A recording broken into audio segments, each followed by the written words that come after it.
నమస్తే అండి.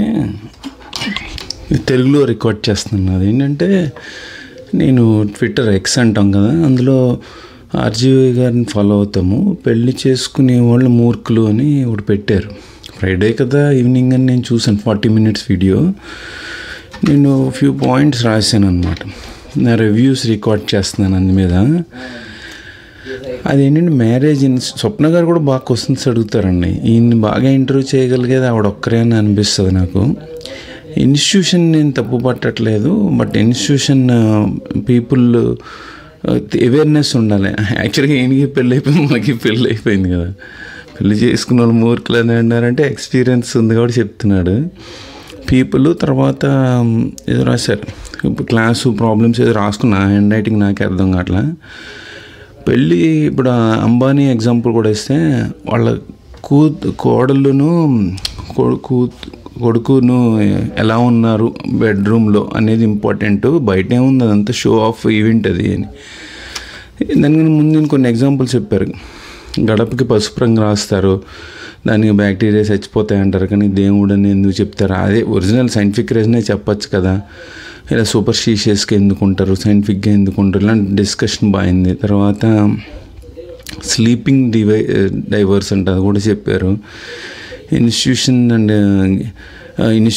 బ్యాడా, గేమ్ బ్యాడా అంటే మ్యారేజ్ అని ఆవిడ క్వశ్చన్స్ అడిగారు. ఈయన గేమ్ బ్యాడ్ అంటే కారు రోడ్డు మీద వెళ్తే యాక్సిడెంట్స్ అవుతాయి, రోడ్డు మీద వెళ్ళడం మానేలేం కదా. కారు ఆ ఎగ్జాంపుల్ తప్పు అని ఆయన అన్నారు.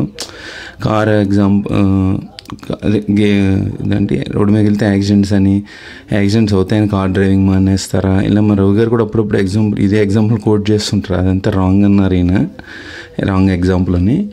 ఓవరాల్గా బాగానే ఉంది 40 minutes. బట్ నేను కూడా నా ఎక్స్పీరియన్స్ ఏంటంటే, నాకు ఇప్పటిదాకా మ్యారేజ్ అంటే నేను మ్యారేజ్ స్టూపిడ్ ఇన్స్టిట్యూషన్ అంటే ఒక ఆయన రాశారు, అలా కాదని ఏదో రాశారు, బైబిల్లో లైన్స్ కోట్ చేశారు అనుకోండి, ఏదో కామెంట్లో ఉంది.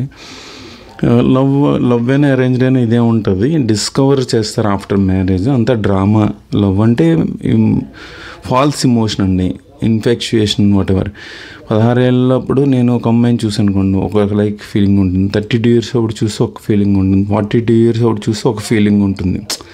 ఏజ్ని బట్టి మారుతుంది. దాన్ని లవ్ అని ఎలా అంటాము, లవ్ ఈజ్ బ్లైండ్ అని ఏదో అంటాం. బట్ ఐదర్ నా ఉద్దేశం ప్రకారం marriage is an accident. It doesn't matter whether you hit from the left or right, front or back. It's like a left is arrange marriage, right is a love marriage, whatever అనుకోండి. So తర్వాత మా generation అంతా arranged మ్యారేజెసే కదా. But మా next generation అంటే నెవ్యూస్, sister పిల్లలు అందరూ next generation అంతా లవ్ మ్యారేజ్లే ఉన్నాయి. ఇంటర్ క్యాస్ట్, ఇంటర్ స్టేట్ అలాగా. నేను ఇంకా ఇంటర్ రిలీజన్ ఎవరు చూడలేదు. తర్వాత ఆన్లైన్లో అయితే మనం వేరే కూడా చూస్తున్నాం కదా, సేమ్ జెండర్. బట్ ఈ పాయింట్లోకి వస్తే బాగా ఎక్స్ప్లెయిన్ చేశారు ఈయన. అంటే కొంతమంది నేను ఇప్పుడు ఆర్జీవీ రెఫరెన్స్ తీసుకుని మా రిలేటివ్స్లో కూడా నశించుకుంటారు. ఆయన ఒక ఎగ్జాంపుల్ చెప్పారు. ఒక రిలేటివ్, ఒక ఆంటీ ఉంది, 40 years హస్బెండ్ ఏడిపించారు, ఆయన హస్బెండ్ చనిపోయాక ఆవిడ నవ్వింది, హ్యాపీగా ఉంది. నేను కూడా అలాంటి వాళ్ళని మా రిలేటివ్స్లో కూడా నేను చూశానండి. ఇంకోటి ఏంటంటే, అన్ఫార్చునేట్లీ మనం మా ఇంటి పక్క అమ్మాయిని ఎవరైనా ప్రపోజ్ చేసామనుకోండి, ఆ తండ్రికి ఎక్కడలేని కోపం వస్తుంది. మనం ఏదో ఇదిగా చూస్తారు, ఎవరినో కసిగా వెళ్ళి గోల్డ్ మెడలిస్ట్ అని పెళ్లి చేస్తారు, ఆడేమో గొంతుకు వస్తాడు. సో డైవర్స్ ఇవ్వలేరు. నాకు ఆ కంటెక్స్ట్లోనే మ్యారేజ్ స్టూపిడ్ ఇన్స్టిట్యూషన్ అన్నారంటే ఎగ్జిట్ గేట్ లేదు.